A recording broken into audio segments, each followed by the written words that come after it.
नमस्ते दोस्तों, मैं हूं आपके एस्ट्रो फ्रेंड मुदिता राज। तो चलिए आज हम लोग अपनी सीरीज़ जो है नक्षत्रों की उसको आगे बढ़ाते हैं और हम लोग तीसरा नक्षत्र जो है कृत्तिका नक्षत्र उसको डिस्कस करते हैं।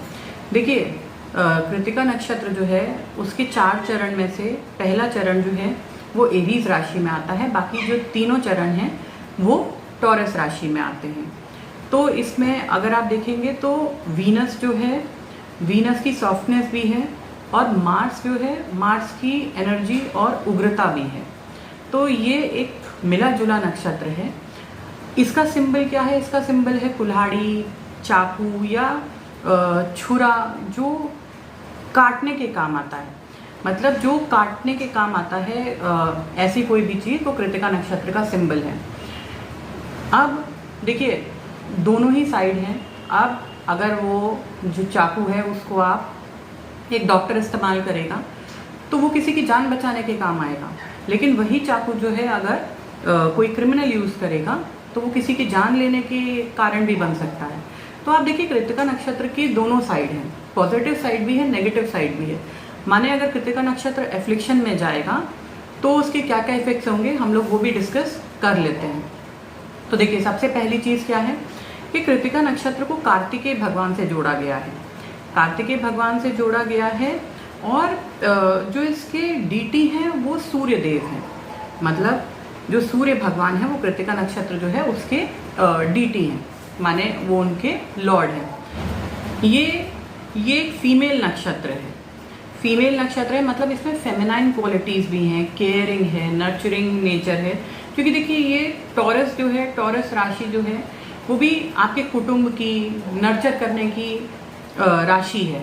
जैसे अगर हम बात करें तो मून और वीनस ये दो ऐसे प्लैनेट हैं जो किसी को इमोशनल सपोर्ट देना, किसी का टेक केयर करना, तो वो सारी क्वालिटीज़ जो है इन दो प्लैनेट्स में होती हैं। इसीलिए जो है इनको सॉफ्ट प्लैनेट भी हम लोग कहते हैं। अब देखिए अगर हम बात करते हैं कैरेक्टरिस्टिक्स की कि कृत्तिका नक्षत्र वाले लोग जो हैं वो किस तरीके के होते हैं, तो अभी हम लोग डिस्कस कर लेते हैं कि उनकी अच्छी साइड क्या है और फिर हम डिस्कस कर लेंगे उनकी नेगेटिव साइड क्या है। तो अब देखिए सबसे पहले अगर हम पॉजिटिव साइड की बात करें तो जैसे मैंने बताया कि इस नक्षत्र का सिंबल जो है वो कुल्हाड़ी या चाकू है। तो इन लोगों की जो स्पीच है, क्योंकि सेकेंड हाउस हमारी स्पीच को गवर्न करता है, इनकी जो स्पीच है वो कई बार इतनी ज़्यादा स्ट्रेट फॉरवर्ड होती है। मतलब कम शब्दों में ये अपनी बात ख़त्म करना चाहते हैं कि जितना हमको कम से कम बोलना पड़े, और कई बार ये ऐसी स्ट्रेट बातें बोलते हैं कि सामने वाला जो है वो अननेसेसरली इनके बारे में एक धारणा बना लेता है कि ये लोग बहुत रूड हैं, जबकि ऐसा है नहीं। वो लोग कम शब्दों में चाहते हैं अपना सारा काम करवाना। क्योंकि देखिए कृत्तिका नक्षत्र सूर्य का नक्षत्र है, सूर्य यहाँ के जो है वो लॉर्ड हैं। तो राजा जो है वो एक बार उसने बोला तो वो काम हो जाना चाहिए। उसको बार बार जाके हर एक मंत्री के पास जाकर उसको फीडबैक लेने की ज़रूरत नहीं है कि काम कितना हुआ नहीं हुआ। तो वही नेचर जो है वो ऐसे नेटिव्स का भी होता है। देखिए इसीलिए हम एक पर्टिकुलर नक्षत्र में पैदा होते हैं तो उसकी जो क्वालिटीज़ हैं, उसके जो गुण हैं वो हमारे अंदर, हमारी पर्सनालिटी में वो हमेशा के लिए इनबिल्ड है। मतलब जैसे मोबाइल आप खरीदते हैं या कंप्यूटर आप खरीदते हैं तो डिफ़ॉल्ट सेटिंग के साथ आता है। तो ये जो आपका असेंडेंट है, लग्न है, और जो चंद्रमा है वो जिस भी नक्षत्र में है, ये आपकी डिफ़ॉल्ट सेटिंग है। तो चलिए अब हम लोग दूसरी बात कर लेते हैं कि ये लोग अपनी आध्यात्मिक उन्नति के लिए, अपनी स्पिरिचुअल प्रोग्रेस के लिए कई बार ये लोग जो है पूरी तरीके से, क्योंकि सेकेंड हाउस जो है वो हमारा कुटुंब स्थान है, हमारा फैमिली है। तो कई बार क्या होता है कि ये लोग इतने ज़्यादा स्पिरिचुअल जो है उस तरफ चले जाते हैं, स्पिरिचुअली इंक्लाइंड हो जाते हैं कि ये बहुत निर्ममता के साथ, या आप ऐसे कह सकते हैं बिल्कुल रूडली जो है वो सीधे मना कर देते हैं अपनी फैमिली को कि अब जो है I am completely done with you, और अब मैं अपने एनलाइटनमेंट की तरफ या अपने अगले जन्म की तरफ फोकस करने के लिए जा रहा हूँ। मतलब इन लोगों को जब एक बार ये लोग मन बना लेते हैं उसके बाद इन लोगों को आप कह सकते हैं कि बहुत स्ट्रेट फॉरवर्ड, बहुत रूड हो जाते हैं ये लोग। रूड इन द सेंस क्या कि अगर इन्होंने सोच लिया है कि इनको संन्यास लेना है तो फिर कोई ताकत ऐसी नहीं है जो इन लोगों को या इन नेटिव्स के दिमाग को किसी भी तरीके से पलट सके।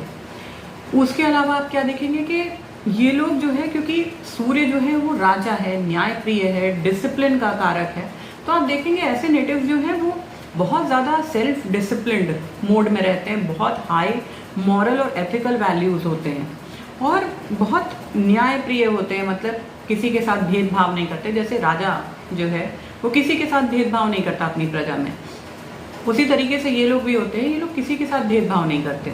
लेकिन देखिए, अगर यही नक्षत्र जो है आपके चार्ट में एफ्लिक्शन में आ जाता है, अगर जो है मान लीजिए कोई प्लैनेट जो है वो आपका कृतिका नक्षत्र में और वो एफ्लिक्शन में आ जाता है, या सपोज कर लीजिए कृतिका नक्षत्र में राहु आ जाते हैं या कोई केतु आ जाते हैं, इस टाइप के ग्रह जो हैं वो कृतिका नक्षत्र में बैठते हैं, उनको एफ्लिक्शन में डाल देते हैं, तो आप देखेंगे कि क्या होता है कि ऐसे लोग, इनको पता ही नहीं चलता कि कब इनका सेल्फ रिस्पेक्ट या जो आत्मसम्मान है वो ईगो में, अहंकार में परिवर्तित हो गया, कब जो है इनका जो क्रोध है, इनका जो गुस्सा है वो कब जेलिसी में और रिवेंज में बदल गया। इन लोगों को ये चीज़ समझ में नहीं आती और कई बार ये लोग इसी कारण से बहुत ज़्यादा क्रूर और निर्दयी भी हो जाते हैं अगर ये नक्षत्र आपका एफ्लिक्शन में है। मान लीजिए बहुत ज़्यादा मेलेफिक इन्फ्लुएंस उसके ऊपर आ रहा है, तो ये कैरेक्टरिस्टिक्स भी आप देख सकते हैं नेटिव के जीवन में। उसके अलावा अगर हम बॉडी पार्ट्स की बात करें तो देखिए हिप्स और थाइज को गवर्न करता है कृतिका नक्षत्र। अगर मान लीजिए किसी का जो है कृतिका नक्षत्र एफ्लिक्शन में है तो उसको हो सकता है कि हिप्स की या जो कमर के आसपास का जो एरिया है वहाँ पे प्रॉब्लम हो, या उसको थाइज में कोई इश्यू आ जाए। जैसे आप कह सकते हैं कि स्लिप डिस्क की प्रॉब्लम हो गई सपोज किसी को, या किसी का जो हिप बॉल रिप्लेसमेंट है, जो हम लोग सर्जरी सुनते हैं हिप बॉल रिप्लेसमेंट, तो आप ऐसे लोगों का चार्ट उठा के देखिए जिनको कि कमर या कूल्हे की या थाइस की कोई इंजरी हुई है सीवियर, तो आप पाएंगे कि उनका कृतिका नक्षत्र जो है वो बहुत ज़्यादा मेलेफिक इन्फ्लुएंस में। उसके अलावा आप देखिए कि कृतिका नक्षत्र जो है उसका डायरेक्शन क्या है, उसका डायरेक्शन है दक्षिण पूर्व, माने साउथ ईस्ट, जिसको कि हम अग्निकोण कहते हैं। देखिए ज़्यादातर जो है ये बोला जाता है कि जो आपका अग्निकोण है वहाँ पे आप कोई भी पानी और ऐसा कोई चीज़ ना रखें, ना स्टोर करें, मतलब ना वहाँ पे अपना पानी का टैंक बनवाइए, ना बाथरूम बनवाइए, ना वहाँ पे वाटर स्टोर करने के लिए किसी भी तरीके से आप वहाँ पे रखें। अदरवाइज़ क्या होता है, तब भी आपका कृतिका नक्षत्र जो है वो एफ्लिक्शन में आ जाता है।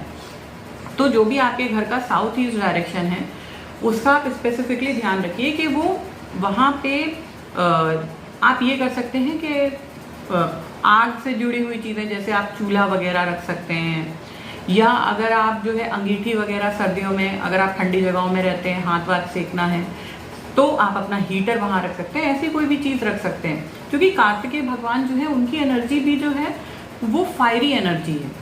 देखिए सन जो है वो भी एक फायरी प्लैनेट है, कार्तिकेय भगवान जो है उनकी एनर्जी को भी जो है फायर एनर्जी के साथ जोड़ा जाता है। अब अगर हम लोग बात कर लेते हैं तो लास्ट पॉइंट कि अगर हम बात कर लेते हैं गण की, तो गण जो है वो ये राक्षस गण है। जैसे मैंने बोला कि रजोगुण है, रजोगुण जो है ये नक्षत्र है, जो इसका गण है वो राक्षस है, ये एक स्त्री नक्षत्र है और इसका सिंबल क्या है, एक चाकू या एक कुल्हाड़ी। तो आई होप मेरा ये वीडियो आपको अच्छा लगा होगा। हम लोग इसी सीरीज़ की अगली वीडियो के साथ जल्दी ही मिलते हैं। तब तक के लिए आप लोग इसी तरह मेरी वीडियोस को लाइक कीजिए, मेरे चैनल को सब्सक्राइब कीजिए। धन्यवाद।